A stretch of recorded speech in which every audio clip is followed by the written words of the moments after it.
Bueno, buenas madrugadas. Estamos a viernes 8 de diciembre. 8 de diciembre, por cierto que es mi santo, de 2023 aquí en Madrid. Son las 2:02 de la madrugada.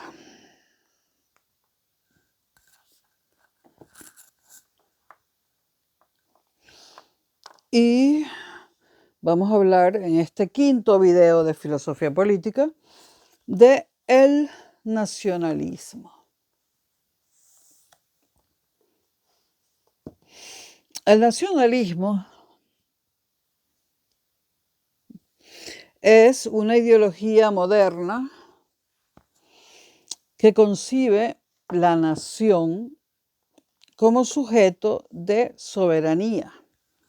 Ya no es el rey soberano, no es el parlamento soberano, no es el individuo soberano, es la nación soberana. Y por tanto, al considerar la nación como sujeto de soberanía, la considera fundamento del Estado. Kant definió la Ilustración como el abandono de la minoría de edad por parte del hombre. Esta es la definición textual de Kant, porque es muy importante. Ilustración significa el abandono por parte del hombre de una minoría de edad cuyo responsable es él mismo. Esta minoría de edad significa la incapacidad para servirse de su entendimiento sin verse guiado por algún otro. Uno mismo es el culpable de dicha minoría de edad, cuando su causa no reside en la falta de entendimiento, sino en la falta de resolución y valor para servirse del suyo propio sin la guía de algún otro. Ten valor para servirte de tu entendimiento. El libro de Kant, ¿qué es la Ilustración?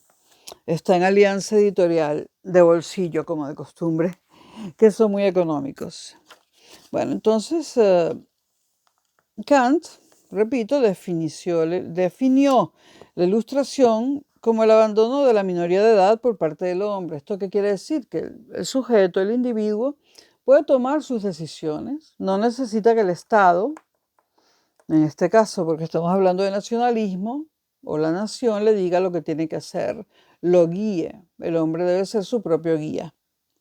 Bueno, es cierto que es fácil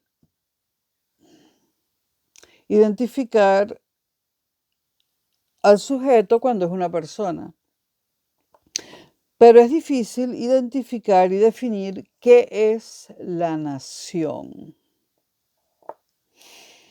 Cuando se funda el Estado, en el principio de que los hombres nacen libres e iguales, se ha puesto la primera piedra del edificio de la modernidad. Todo este proceso tiene su origen en la formación del Estado moderno, que es un Estado representativo. Los parlamentos representan al ciudadano, en el sentido de que no hay legítima representación que no emane y proceda de la nación. La representación procede de la nación. Dije del ciudadano, perdón, de la nación. En el nacionalismo, claro está. Hay naciones sin nacionalismo, pero eso ya es otra cosa. El nacionalismo es consustancial con la construcción y evolución del Estado moderno. Digamos que en un principio fue necesario, en un principio no tenía ese sesgo negativo que tiene ahora y desde hace muchas décadas. El nacionalismo jugó un papel importante para formar ese país que hoy en día se llama Italia. Sin el nacionalismo no se hubiese podido construir Italia, sin el nacionalismo no hubiesen podido construir Francia ni Alemania. En ese sentido, tiene una connotación positiva. Entonces, el nacionalismo es consustancial con la construcción y evolución del Estado moderno. Se distingue de las demás ideologías modernas. Cuando aquí hablamos de moderno, nos referimos a nuestro tiempo, más o menos 2 siglos para atrás. Se distingue de las demás ideologías modernas en que llama a la identidad antes que a la voluntad. O sea, el nacionalismo llama a la identidad nacional. El nacionalismo quiere que la persona se sienta de esa nación, que se sienta español, que se sienta italiano, que se sienta alemán. No está llamando a la voluntad, sino a la identidad. ¿Con qué nación te representa? El nacionalismo se pregunta por quién forma parte del pueblo o nación. Delimita y señala la comunidad nacional, es decir, el nacionalismo le coloca unas fronteras materiales e ideológicas a la nación. El que vive allí es un nacional. Es importante distinguir el origen de la nación moderna de la explosión del nacionalismo, el malo, digamos. La nación moderna es un concepto necesario e interdependiente del Estado moderno. Bueno, no, bibliografía ahora no. Cuyo origen, el del Estado moderno, hay que estudiarlo en cada caso en relación a los orígenes del capitalismo.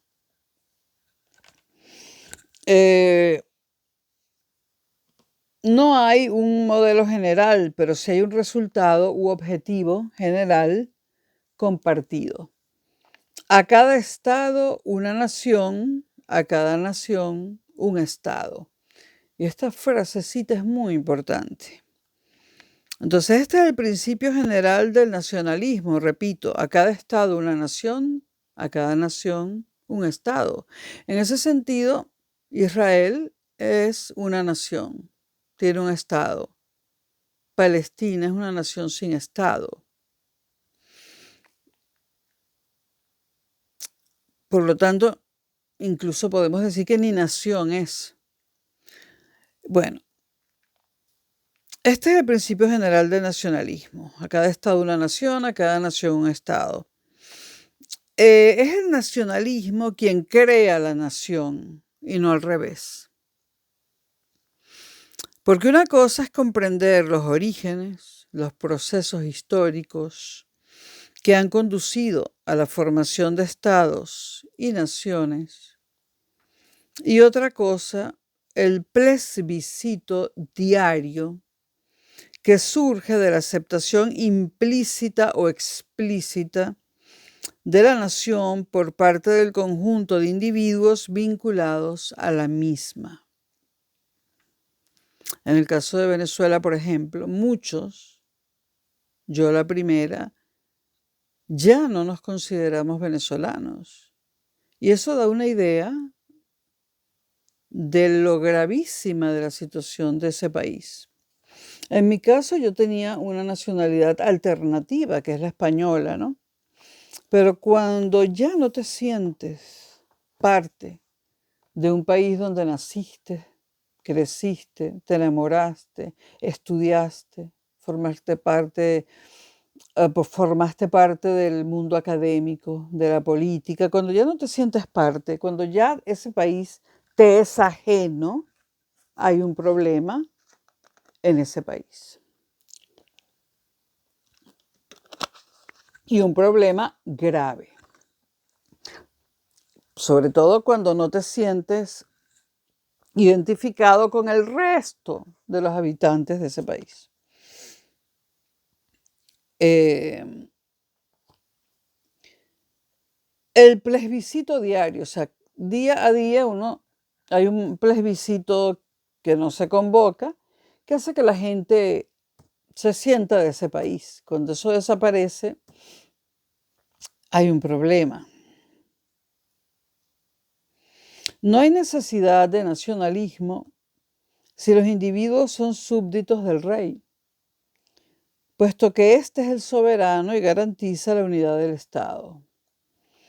Tampoco hay necesidad de nacionalismo si el fundamento del poder estatal es únicamente la coerción y el temor, como en el caso de un totalitarismo, el soviético, por ejemplo.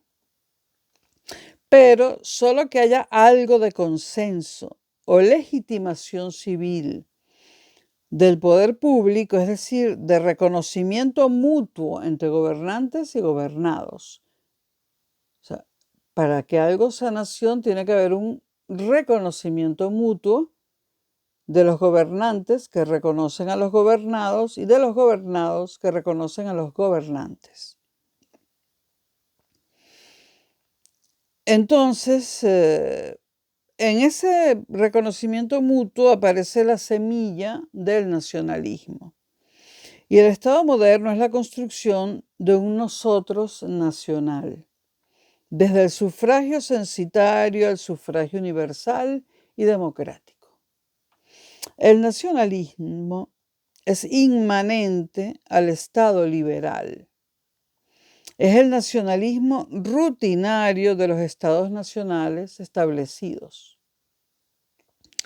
Para que un Estado-nación continúe existiendo como tal, tiene que haber una serie de costumbres, rutinas, creencias ideológicas, sentimientos, símbolos que afectan e influyen en las vidas de los miembros de la nación, que de manera consciente o inconsciente recuerdan y sienten su pertenencia nacional y se comportan en coherencia con ella. A esto lo llama Michael Billig nacionalismo banal, pero la palabra banal no la utiliza de forma peyorativa, sino el nacionalismo banal es para Billig, por ejemplo, reconocerte en el folclore de tu nación, en los trajes típicos, en la gastronomía, en las costumbres, en la forma de hacer las casas, etc., en las festividades. Un nacionalismo interiorizado o semipresencial que irrumpe con fuerza cuando la unidad nacional está en riesgo o existe una amenaza exterior. En este sentido, en épocas de crisis, el nacionalismo se ha manifestado con especial vigor y poderío. El breve, según Hobsbawm, historiador marxista, el breve siglo XX se ha caracterizado por la derivación y radicalización nacionalista de todos los estados sin excepción, fuese cual fuese el régimen político. No solamente hubo un nacionalismo alemán, italiano y español, también lo hubo francés y británico, etc. El siglo XX ha visto la generalización del modelo de Estado nacional sobre la base e influencia de la correlación de fuerzas internacional, especialmente en las tres grandes olas, 1918, 1945, 1989, de constitución de nuevos estados independientes. Estamos claros que en 1918, cuando termina la Primera Guerra Mundial, se empiezan a formar nuevas naciones. La Primera Guerra Mundial, por ejemplo, acaba con el Imperio Otomano. Y hay naciones que se forman a partir de eso, ¿no? En 1945, que termina la Segunda Guerra Mundial, se vuelven a formar naciones. Y en el 89, cuando cae el Imperio Soviético, también. Por ejemplo, Checoslovaquia se divide entre República Checa y Eslovaquia. Yugoslavia se desintegra, etc. El siglo XX debería servir de recuerdo para desactivar y desarmar el potencial destructivo del nacionalismo de Estado. Un potencial destructivo que pudimos contemplar en la Segunda Guerra Mundial sobre todo, y también en la Unión Soviética, en los gulags, en los campos de trabajo forzados. La capacidad demostrada de manipulación de la opinión pública que posee el nacionalismo es grande. El nacionalismo tiene un gran poder sobre la opinión pública. De hecho, Hitler tuvo a Goebbels, el ministro de propaganda, que hizo ese trabajo, el de modelar la opinión pública.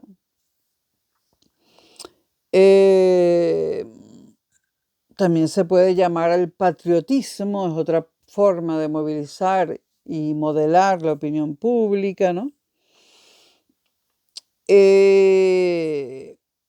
Esto muestra la urgencia de avanzar en la instauración de un derecho internacional que limite la acción nacionalista de los estados y obligue al respeto de los derechos humanos y de las minorías nacionales.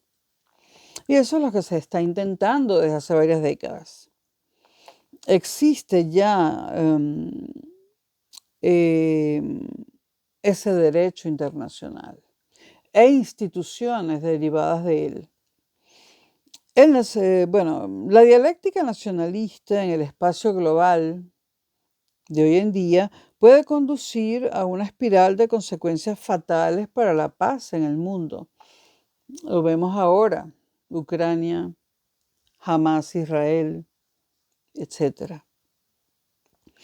El nacionalismo es una ideología de doble dirección. Porque existe una contraposición entre los nacionalismos estatal nacionales y los otros nacionalismos de oposición. Unos y otros tienen el mismo fin, que deviene incompatible cuando disputan un mismo territorio, un Estado propio, independiente y soberano. Esto se ve en Israel y Palestina. Pero solo los nacionalismos estatales nacionales han realizado sus aspiraciones como Estado-nación. Los grandes nacionalismos del siglo XX han sido el británico, el francés, el norteamericano, el alemán, el japonés, el ruso y el chino. Son estos nacionalismos los que han definido el orden internacional y los que se han enfrentado entre sí con justificaciones ideológicas diversas.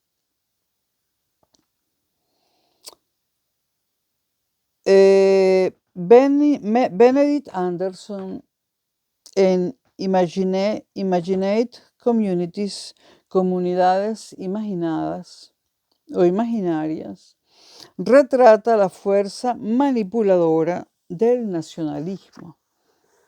Por ejemplo, esa famosa tumba del soldado desconocido, eso es un parapeto nacionalista.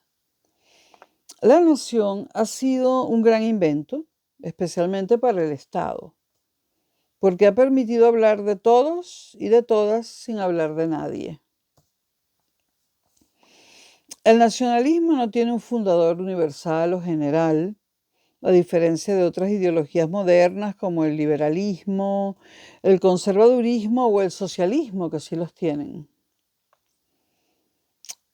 ¿Por qué? Porque el nacionalismo universal es imposible por naturaleza. El mundo puede ser todo capitalista o todo socialista, pero no puede haber un todo nacionalista porque habría una sola nación. Es imposible por naturaleza que exista un nacionalismo universal. Hellner, en su libro Naciones y Nacionalismo, dice: las naciones, al igual que los estados, son una contingencia, no una necesidad universal. Una contingencia, es decir, que pueden deshacerse, o sea, una contingencia es una circunstancia especial que puede desaparecer. Por otra parte, dice más adelante, naciones y Estado no son una misma contingencia. Y esto hay que tenerlo muy claro. Nación y Estado no son lo mismo. Por ello hay dos palabras, dos términos. Y por ello se dice que una nación requiere un Estado y un Estado requiere una nación. Y la emergencia del nacionalismo fue independiente y contingente, producida por circunstancias muy particulares. No cabe duda de que el Estado ha emergido sin ayuda de la nación. También hay naciones que han emergido sin las ventajas de tener un Estado propio.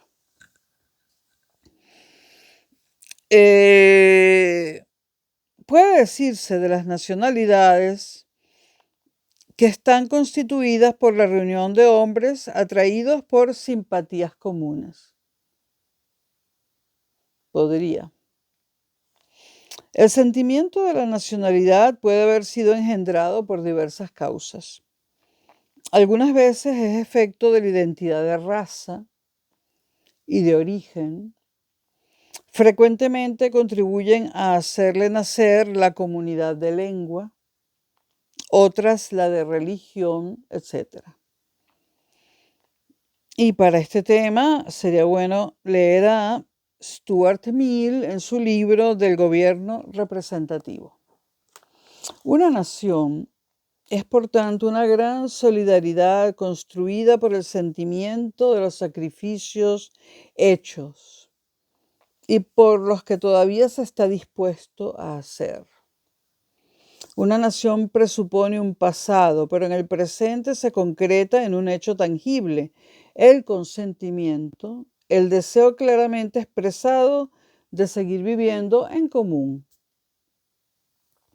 La existencia de una nación es un plebiscito de cada día. Importante. La existencia de una nación es un plebiscito de cada día. Para este tema pueden leer ¿Qué es una nación? De